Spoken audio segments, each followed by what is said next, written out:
Hi, I'm Lauren and I'm a uni student. Hi, I'm Narelle and I rock.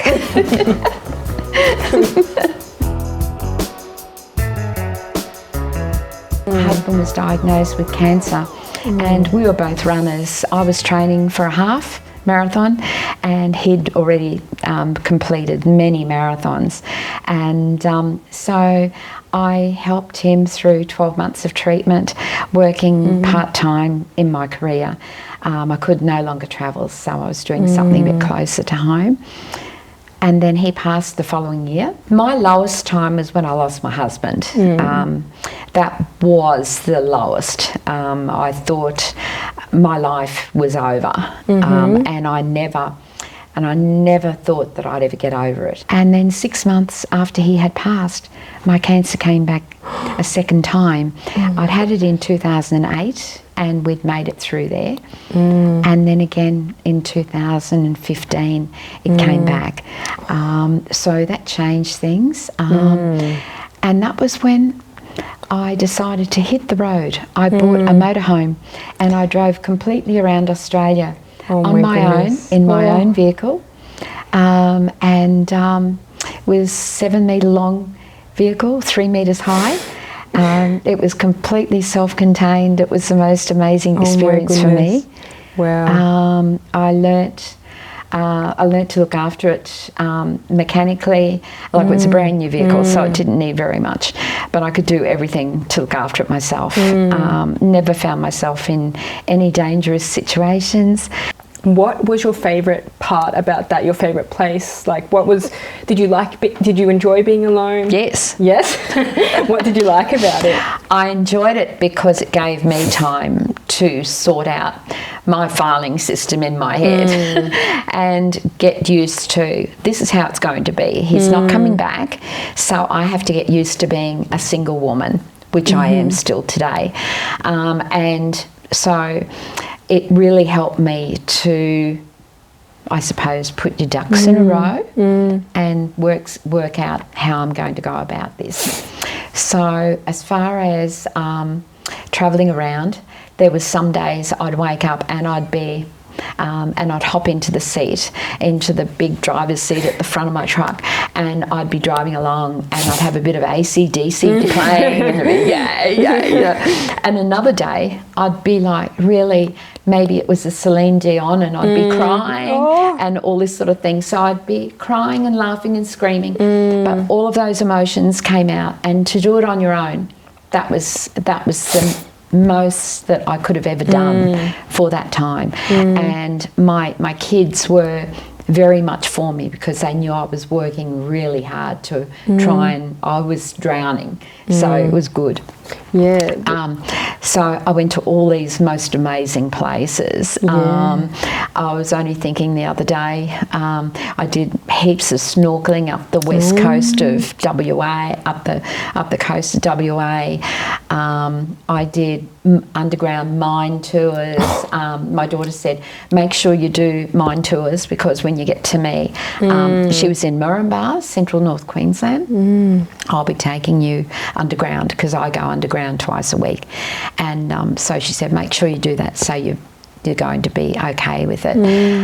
I did doorless helicopter. I'd never been in a helicopter, so I chose a doorless one to start with. And I had my L series lens on my Canon camera, and I'm leaning out the side and I'm taking photos like this, have my foot hanging out, and it was just the most empowering thing for me to do that. I climbed up all over the Flinders Ranges.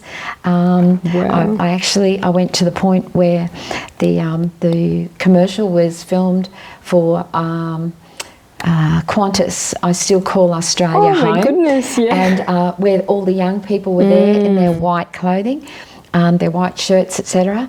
And I stood on that ledge. Oh my goodness. And it was the same ledge that something of the desert, that movie that was filmed there as well, on that same ledge. So I stood there Oh my goodness. Every time you see the Qantas commercial now, you No, must we be don't thinking, see that one anymore. It was a very old one. It was wonderful. But the miracle about that was that you're climbing, and you're climbing so far up to get to it, and so high. And I was thinking, why, how would they've got those kids up here and they're all wearing white? Because I can imagine they'd be probably stumbling and everything. But then I thought, well, they probably brought them up, dropped them with helicopter, and then they probably put their white shirts on once they got up there. Once they're up there, Priscilla, Queen of the Desert was the movie, and it was filmed there as well. Oh my goodness. Yeah. So, look, there was just so many places that we've got an amazing country, and we don't need to step out of the country, because I've always been creative, and I love my art when I was going to school. And I used to look at Albert Namatjira. I'd look at his beautiful paintings, but I would think, why did he make those colours so bright like that? Because, you know, they just looked artificial. But then when I'm driving, and I'd drive around a corner and I'd see it was exactly how he painted it. Wow. The bright oranges, the purples, the pinks, the blues. It was just... I feel like it's something you can't think of unless you actually see it. No. Yeah, it's it's just unbelievable. Was there any place that stood out to you that was empowering or healing as such? Like any place where you stayed and you were like, oh my goodness, wow, this is spectacular? I really enjoyed Lake Argyle. It was a lovely place, and I met some really lovely people there. 2 nurses from Adelaide, and a gentleman that was a structural engineer, and the 3 of them had left. They worked right up in the Gulf, and they'd gone down, they'd gone over to Lake Argyle, and they were camped there. And they asked me to come over one night, and it was just, I don't know, it was meeting people, hearing their stories. There again, you know, listening to what they're saying and their lives. These 2 nurses had left Adelaide and didn't know what they were going to be going to, and here they arrived up there, and it was such a small place, and mainly Indigenous people there, but they were loving it and had no intentions of leaving. Look, I did a hot air balloon. That was pretty amazing as well. You know, just floating around over Alice Springs in a hot air balloon. Wow. Look, I just think the whole thing was empowering for me. Yeah. It was something. I stepped out of my comfort zone, and I drove off. In that was 500 kilometres on the tripometer on my motorhome. It was brand new. Wow. And I just drove off into the sunset. Yeah. How long were you gone for?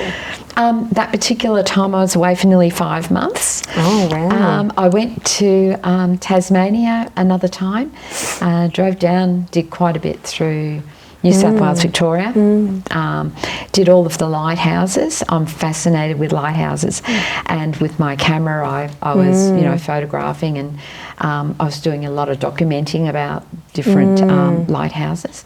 But I really enjoyed Tasmania. I went to Penny Farthing Festival that was held at Ellendale. I went to the Wooden Boat Festival that was held in Hobart. Oh my goodness.